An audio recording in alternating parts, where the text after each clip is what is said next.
Greetings and welcome back. My name is Sasha the Human, and I'm continuing reading The Untethered Soul. We are in part 2, and we finished the last chapter talking about the lucid self. That was chapter 4. So if you haven't already watched that, if you haven't watched along so far, I will link the previous videos somewhere around here. And you can get caught up, or you can just start from here. So I'm gonna hop into it.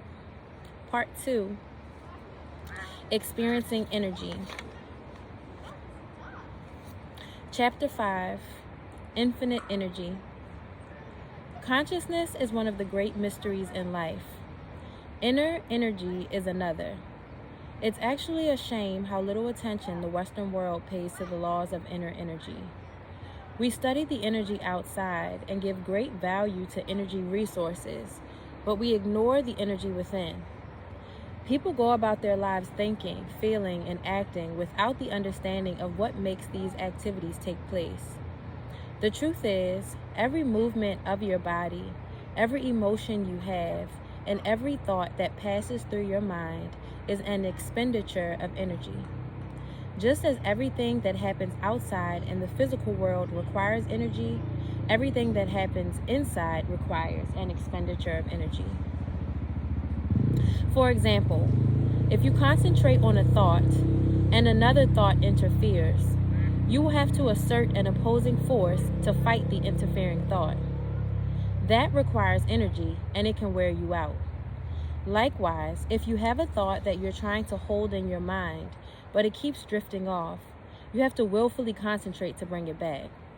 When you do this, you are actually sending more energy to the thought in order to hold it in a given place. You also assert energy to deal with your emotions. If you have an emotion you don't like and it's interfering with what you're doing, you just push it aside. You do this almost instinctively so that the unwanted emotion doesn't come up and disturb you. Every one of these acts is an expenditure of energy. Creating thoughts, holding on to thoughts, recalling thoughts, generating emotions, controlling emotions, and disciplining powerful inner drives all require a tremendous expenditure of energy. Where does all this energy come from? Why is the energy there sometimes, and at other times you feel completely drained? Have you ever noticed that when you are mentally and emotionally drained, food doesn't help that much? Conversely, if you look at the times in your life when you were in love or excited and inspired by something, you were so filled with energy that you didn't even want to eat. This energy we are discussing does not come from the calories your body burns from food. There is a source of energy you can draw upon from inside. It is distinct from the outer energy source. The best way to examine this source of energy is to look at an example. Let's say that you're in your 20s and your girlfriend or boyfriend breaks up with you. You get so totally depressed that you start staying home alone. Soon, because you don't have the energy to clean up, everything ends up sprawled all over the floor. You can hardly get out of bed, so you just sleep all the time. You must be eating because there are pizza boxes lying all around, but nothing seems to help. You just have no energy. Your friends invite you out, but you decline. You are simply too tired to do anything. Most people have been there at some time in their lives. You feel that you have no way out, and it seems like you will stay there forever. Then suddenly, one day, the phone rings. It's your girlfriend. That's right, the one who dumped you 3 months ago.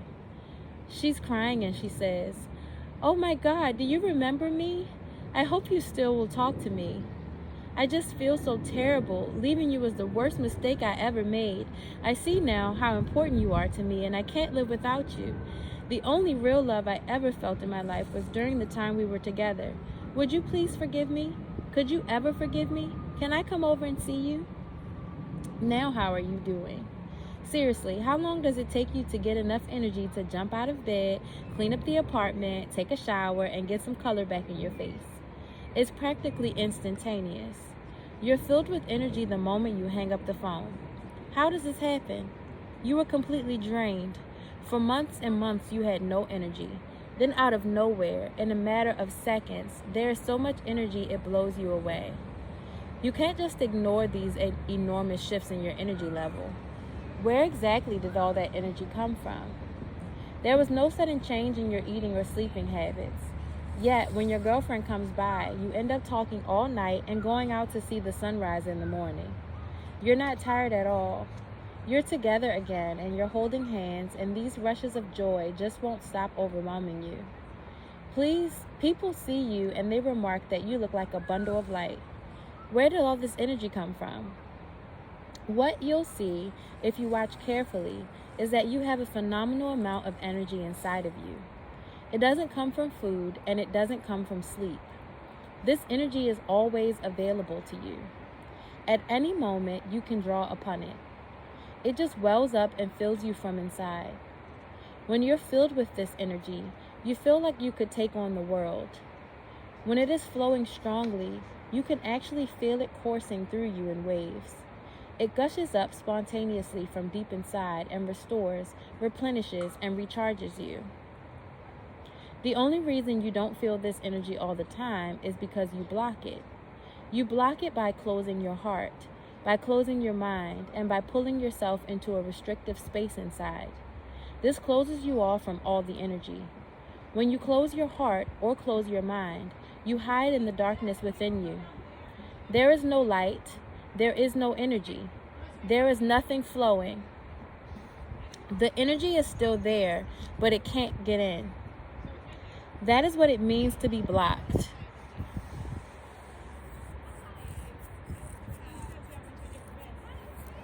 That is why you have no energy when you're depressed. There are centers within that channel your energy flow. When you close them, there is no energy. When you open them, there is. Although various energy centers exist within you, the one you intuitively know the most about opening and closing is your heart. Let's say that you love somebody and you feel very open in their presence because you trust them. Your walls come down, allowing you to feel lots of high energy. But if they do something you don't like, the next time you see them, you don't feel so high. You don't feel as much love. Instead, you feel a tightness in your chest. This happens because you closed your heart. The heart is an energy center, and it can open or close. The yogis call energy centers chakras. When you close your heart center, energy can't flow in. When energy can't flow in, there's darkness. Depending upon how closed you are, you either feel tremendous disturbance or overwhelming lethargy. Often people fluctuate between these two states. If you then find out that your loved one didn't do anything wrong, or if they apologize to your satisfaction, your heart opens again. With this opening, you get filled with energy and the love starts flowing again. How many times have you experienced these dynamics in your life? You have a wellspring of beautiful energy inside of you. When you are open, you feel it. When you are closed, you don't. This flow of energy comes from the depth of your being. It's been called by many names. In ancient Chinese medicine, it is called qi. In yoga, it is called Shakti. In the West, it is called spirit. Call it anything you want. All the great spiritual traditions talk about your spiritual energy. They just give it different names. The spiritual energy is what you're experiencing when love rushes up into your heart. That is what you're experiencing when you're enthused by something and all this high energy comes up inside of you. You should know about this energy because it's yours. It's your birthright, and it's unlimited. You can call upon it at any time you want. It has nothing to do with age. Some 80-year-old people have the energy and enthusiasm of a child. They can work long hours for 7 days a week. It's just energy. Energy doesn't get old. It doesn't get tired, and it doesn't need food. What it needs is openness and receptivity. This energy is equally available to everybody. The sun does not shine differently on different people. If you're good, it shines on you. If you did something bad, it shines on you. It's the same with the inner energy. The only difference is that with the inner energy, you have the ability to close up inside and block it. When you close, the energy stops flowing. When you open, all the energy rushes up inside of you. True spiritual teachings are about this energy and how to open to it.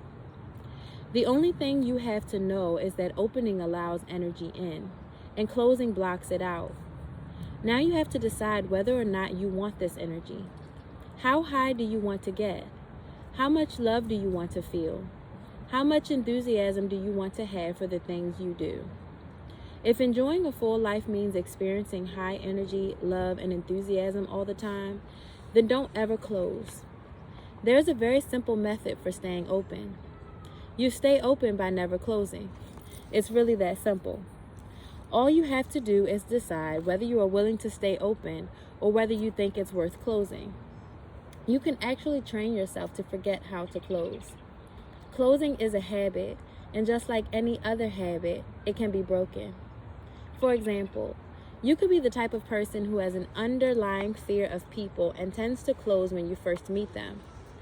You could actually be in the habit of experiencing an uptight closing sensation whenever somebody walks up to you. You can train yourself to do the opposite. You can train yourself to open every time you see a person. It's just a question of whether you want to close or whether you want to open. It's ultimately under your control. The problem is, we don't exercise that control.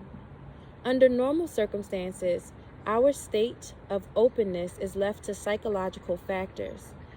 Basically, we are programmed to open or close based upon our past experiences. Impressions from the past are still inside of us, and they get stimulated by different events. If they were negative impressions, we tend to close. If they were positive impressions, we tend to open. Let's say you smell a certain scent that reminds you of what it was like when you were young and somebody was cooking dinner. How you react to this scent depends upon the impressions left by your past experiences. Did you enjoy having dinner with the family? Was the food good? If so, then the smell of that scent warms you and opens you. If it wasn't so much fun eating together, or if you had to eat food you didn't like, then you tighten up and close. It really is that sensitive. A smell can make you open or close, and so can seeing a car of a certain color, or even the type of shoes a person is wearing. We are programmed based upon our past impressions, such that all kinds of things can cause us to open and close. If you pay attention, you will see it happen regularly throughout each day. But you should never leave something as important as your energy flow to chance. If you like energy, and you do, then don't ever close. The more you learn to stay open, the more the energy can flow into you. You practice opening by not closing. Anytime you start to close, ask yourself whether you really want to cut off the energy flow. Because if you want, you can learn to stay open no matter what happens in this world. You just make a commitment to explore your capacity for receiving unlimited energy. You simply decide not to close.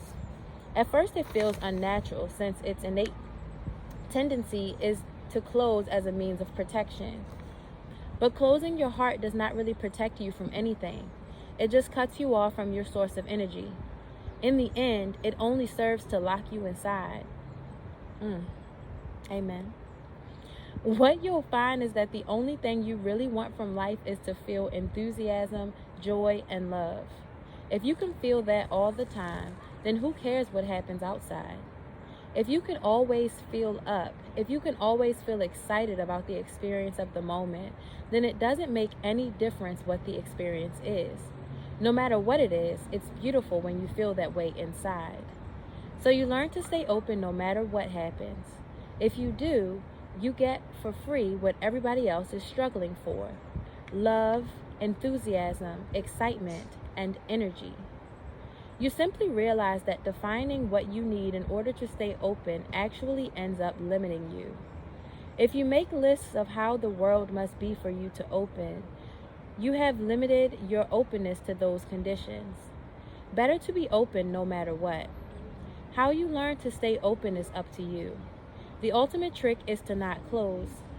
If you don't close, you will have learned to stay open. Do not let anything that happens in life be important enough that you're willing to close your heart over it. When your heart starts to close, just say, no, I'm not going to close. If you don't close, you will have learned to stay open. Uh-oh.